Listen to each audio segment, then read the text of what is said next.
Nazdar bando, ja síce nie som steak, ale to vôbec nevadí. Dnes sa pozrieme na top 10 znepokojujúcich záznamov z Pokédexu. Tak poďme na to.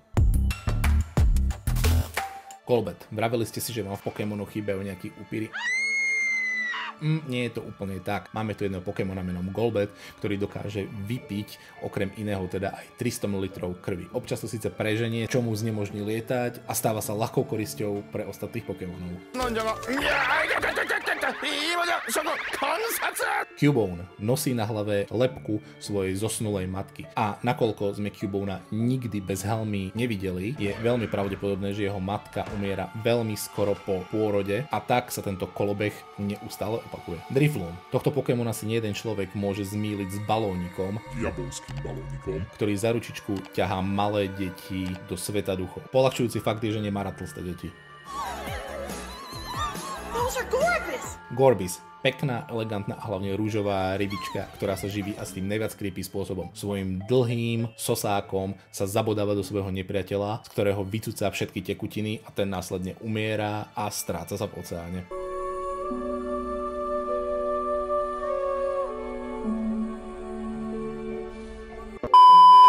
Parasect. Pamätáte si na malého Pokémona Parasa, malého krabíka s malými houbičkami na zádech, docela príjemným výrazom, a spomínate si teda na jeho vývoj Parasecta? Ten už taký príjemný výraz nemá, skôr by som ho nazval nepríčetným. Nepríčetným hlavne preto, že ten Pokémon je vlastne mŕtvý a ovláda ho tá veľká houba.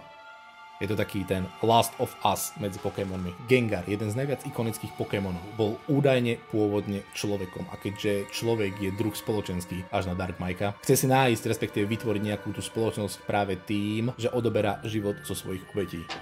V Pokédexe sa tiež píše jedna zaujímavosť a to, že ak ucítite za sebou náhly chlad, znamená to, že Gengar je na blízku a nemáte utekať, nemá to zmysel. Banette, Pokémon, ktorý cíti veľký pocit nenávisti. Predtým, než sa stal Pokémonom, bol plyšovou hračkou a jeho jediným životným údelom je nájsť dieťa, ktorého odhodilo a vykonať pomstu. Také evil Toy Story. Pantamp je Pokémon, ktorý vznikol z duší detí stratených v lese. Vďaka tomu vie vytvárať zvuky podobné detskému plaču a tým láka dospelých do lesa, ktorí sa odtiaľ už nikdy nedostanú. Predpokladá sa, že rovnakým štýlom láka do lesa aj deti, ktoré potom, čo sa tam stratia a umrú, sa stávajú ďalšími Pantampami. Palossand nenadarmo sa nazýva aj plážovou nočnou morou. Nakoľko vie ovládať piesok, môžete si veľmi ľahko predstaviť, čo robí, keď sa k nemu priblíži nepriateľ. Yamask. Každý z nich so sebou nosí masku. Masku tváre, ktorá údajne patrí človeku, z ktorého sa stali.